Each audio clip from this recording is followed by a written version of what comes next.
Around to the back of the van. Up here I've got a work light, or it's a white light, and there's a switch just inside the door. It's very bright and rarely used. I really don't use it. I guess if you had a breakdown at night time, it'd come in handy. But if I had to do this over again, I'd put an adjustable white light in there, and I'd also make it an alternative yellow light as well. Moves us down to the steps. Start at the top, hinges. They've been awesome. Absolutely cannot complain about the hinges. Give them a little bit of a spray every now and then when I'm spraying everything else. They've never squeaked. They've never let me down. They haven't bent. They're really good quality hinges. Steps nice and flat at the angle that's the camper's at the moment, but they're non-adjustable. So if you put the legs on and it's up higher or it's down lower, it'd be nice to have adjustable feet. These here are bolted in, so they are detached from the ladder when you get it, or the steps when you get it, and you set it to the height based on your truck, drill a hole through it and put a bolt in. It'd be nice to have these so that they weren't bolted, they were pinned, and there were adjustable points. Stores well, so when the door's shut, goes up nice and easy. The latches are the same latches that we use on the roof. Steps are away, the van's closed. It's really easy to put them down.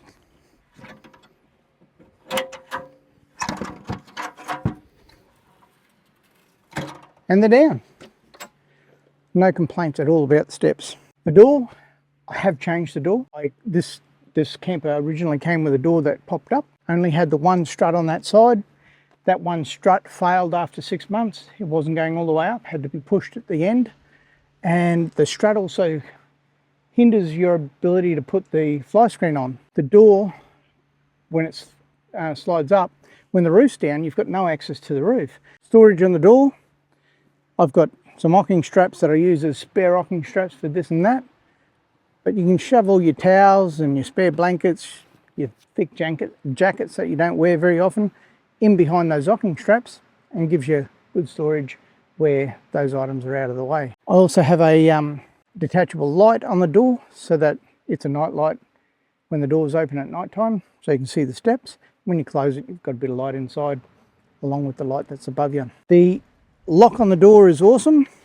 Absolutely no problems with this lock. Works really well. Again, gets a bit of lubrication every time I lubricate everything else. The latch, a little bit hard to shut this door. It does shut. You've got to give it a bit of a push. Now you want that. The reason you want that is you want that tight seal. Without that tight seal, you'll have the inside of your camper full of dust. The hinges on the door, great. Nothing wrong with them. Gain a little bit of lubrication every 3 or 4 months. You've got a handle here. And you've also got a handle up the top here. So one on either side. It does give you an option. You can put rails in. There's 2 little tubes here that a rail will sit straight into. Moving around, spare tyre fits nicely here. This is only a 32-inch tyre, but it's just touching on this side, and you still see I've got probably 2 inches on this side. So you would easily get a 33 in here if you have one. You won't get a 35. The bracketry for this, I've done a full video on the bracketry, so I won't go into the bracketry. Hasn't let me down. It's great bracketry, and it gives me an opportunity to hang a bin bag.